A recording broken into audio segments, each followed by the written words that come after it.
They tried to embarrass them. Instead, they embarrassed themselves.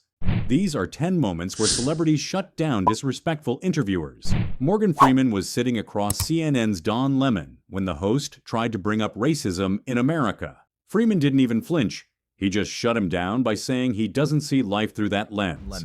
Do you think that race plays a part in wealth distribution, or either a mindset that you can't or Today? cannot? Yeah. No, You don't? no, I don't. You and I, we're proof. Why would race have anything to do with it? Put your mind to what you want to do and go for that. Similar to this, a reporter asked Denzel Washington if racial discrimination has anything to do with the success a person has. Had he not faced the racial discrimination, he could have been a great athlete, a star. But because of that, he ended up a garbage collector. Was it caused by racial discrimination? And is that the effect of racial discrimination on people? Here's the thing you got to remember. When you talk about racial and you talk about discrimination, maybe, what if he just wasn't good enough?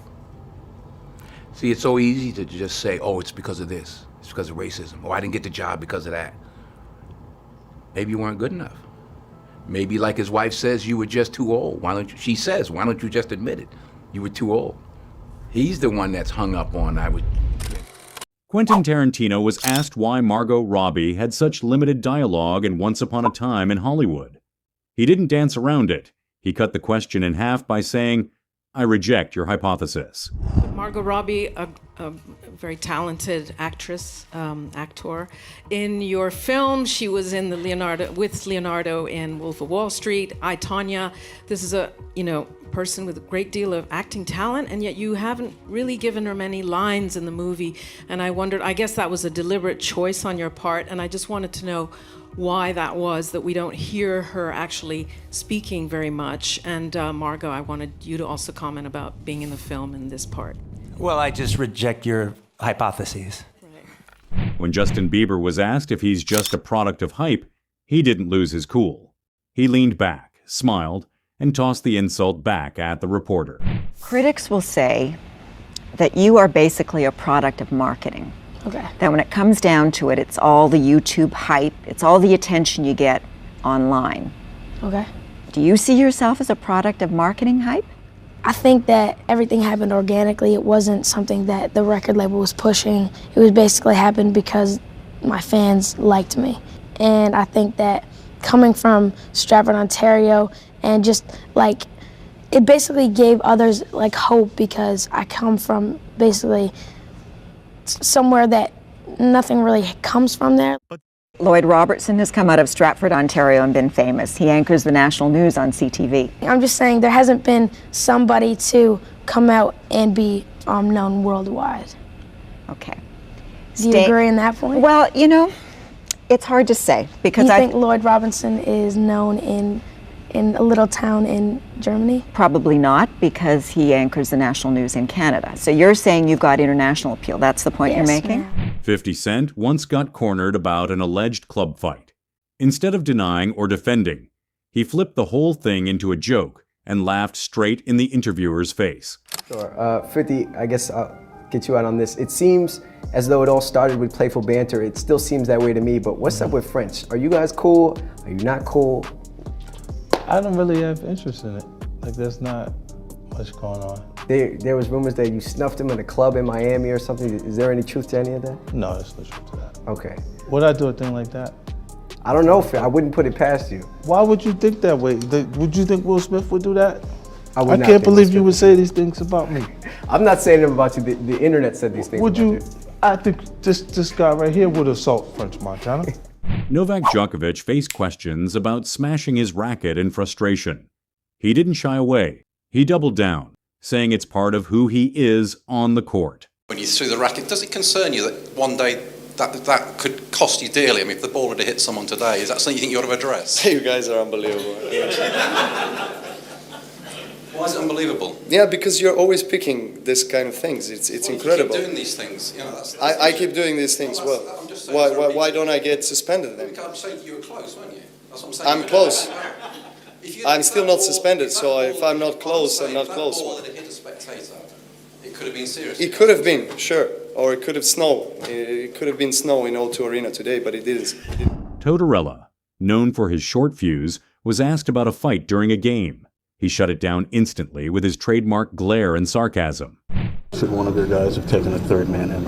I'm not going to answer any questions from you. You're not? No. Oh, good. Yeah. I'll speculate. You speculate, be as sarcastic as you can be, as you usually are. I will. Go right ahead. Good. Should one of you guys have taken a third man in? I said I'm not answering any of your questions. Have you ever fought before? Yeah. You have? Yeah. Why? Are you challenging me now? No, I'm not challenging you. Okay. You know, Redden sticks up for his teammates the other night. Yeah. And you come out with some sarcastic article. It was funny. It was funny? Yeah. Well, you know what? You were probably beat up in the bus stop most of the time. I think so, huh? Chael Sonnen was reminded of an old statement he made about Anderson Silva.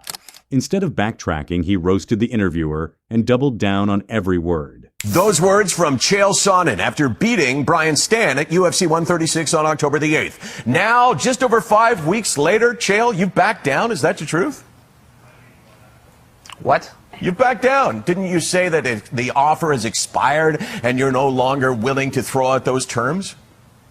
You might want to take the bass out of your tone. I'm not sure you know who you're talking to here, but I've never backed down from anything, so check your facts. That you will fight Anderson Silva, and that if he beats you, you will leave the UFC forever. When? What are you talking about? What, is this your first day on the job? Okay, well, tell me what I'm saying wrong. You're mixing 5 different stories here. I mean, this is like doing amateur hour or something. What show am I on here? What did you say? Is this for public radio? What did you say after your last fight in the octagon?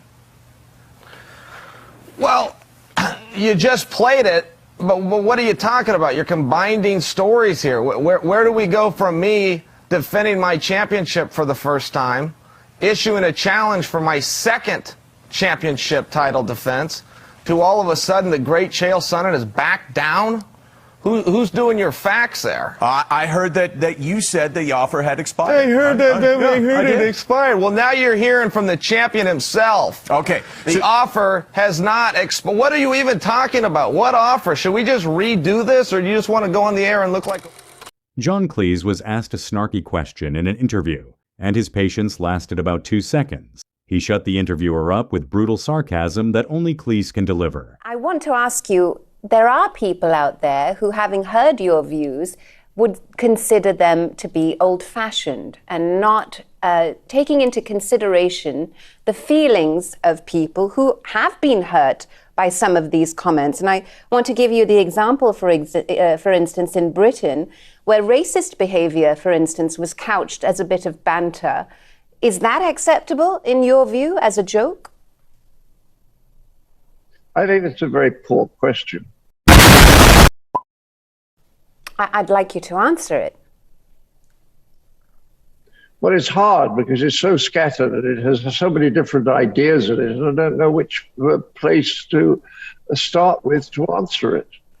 What I've said is the important thing is that people are protected to the right degree, not overprotected and not underprotected. So the question becomes, what is the right degree? John, I want to ask you about your thoughts on another comedian. I don't know if you know this American comedian, Dave Chappelle, who faced a huge backlash for his comments. We're back on cancel culture. Yes, I thought we were going to be talking about shows and comedy, but I'm not interested in doing this interview anymore, so I'll leave you now. Bye-bye. And finally, CNN's Chad Myers was explaining a hurricane when another anchor tried to oversimplify his report. He snapped live on air, telling her not to interrupt science with nonsense. Lower pressure, but Camille... Let me talk, Carol. Translate that for us. I don't know what that means. What does that mean? Well, if you would let me talk. Right. Carol. Thank you, Chad. All right. Just having fun with you this morning. I know. It's a stressful time, I know. But wait. There are even more interesting shutdown moments caught on camera. Give it a shot.